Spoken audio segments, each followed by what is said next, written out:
Item ಯಾವುದೇ ಇರಲಿ try ಮಾಡಿ ಆಚಿ ಚಿಕನ್ ಮಸಾಲಾ. ಆಚಿ ಚಿಕನ್ ಮಸಾಲಾ. ಕನ್ನಡ ಪರ ಸಂಘಟನೆಗಳ ಮನವಿ ಕುರಿತಂತೆ ಸಚಿವ ಮಧು ಬಂಗಾರಪ್ಪ ಮಾಧ್ಯಮಗಳೊಂದಿಗೆ ಮಾತನಾಡಿದ್ದಾರೆ. ಹಿಂದಿ ಅವಶ್ಯಕತೆ ಇಲ್ಲ ಅಂತ ಹೇಳಿ ಕನ್ನಡ ಪರ ಸಂಘಟನೆಗಳು ಹೇಳ್ತಾ ಇವೆ. ಸಿಎಂ ಕೂಡ ದ್ವಿಭಾಷಾ ಸೂತ್ರ ತಂದ್ರೆ ಒಳ್ಳೆಯದು ಅಂತ ಹೇಳಿದ್ದಾರೆ. ದ್ವಿಭಾಷಾ ಸೂತ್ರ ಬಂದ್ರೆ ಒಳ್ಳೆಯದು. ಈಗ ತ್ರಿಭಾಷಾ ಸೂತ್ರ ಇದೆ.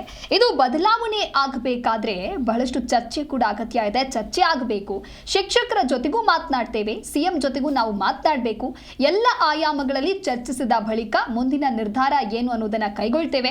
ಹಾಗಾಗಿ ಯಾರು ಕೂಡ ಪರೀಕ್ಷಾ ಕೇಂದ್ರಗಳಿಗೆ ಮುತ್ತಿಗೆ ಹಾಕೋದು ಬೇಡ.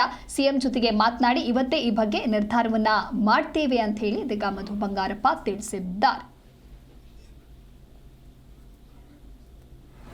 ಮಾನ್ಯ ಮುಖ್ಯಮಂತ್ರಿಗಳೇ ಹೇಳಿದ್ರು, ಎರಡು ಎಕ್ಸಾಮ್ ದ್ವಿಭಾಷಾ ಪದ್ಧತಿ ಚೆನ್ನಾಗಿರುತ್ತೆ ಅಂತ ಹೇಳಿ. ಅದು ಸ್ವಾಭಾವಿಕವಾಗಿ ವೇದಿಕೆಗಳಲ್ಲಿ ಹೇಳಿರ್ತಕ್ಕಂಥದ್ದು. ನೀವೆಲ್ಲ ನಮಗೆ ಪ್ರಶ್ನೆಯನ್ನು ಹಾಕಿದ್ರಿ. ಅದನ್ನು ಅವ್ರು ಹೇಳಿರೋದ್ರಿಂದ ಅದು ಇಟ್ಸ್ ಅ ಪಾಲಿಸಿ.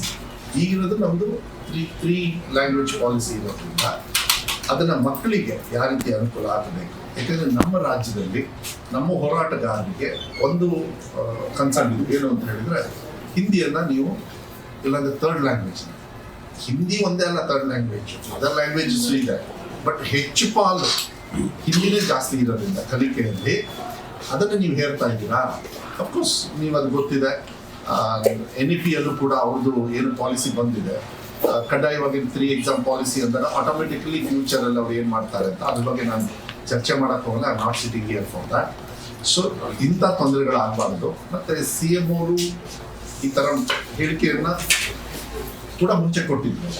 ಆದರೆ ಅದನ್ನು ಹೊರತುಪಡಿಸಿ ಈ ವರ್ಷದಿಂದ ಮತ್ತೆ ಫರ್ದರ್ ನಾವು ಮುಂದೆ ಚೇಂಜ್ ಮಾಡಬೇಕಾದ್ರೆ ಇದು ಪಾಲಿಸಿ ಬರಬೇಕಾಗುತ್ತೆ.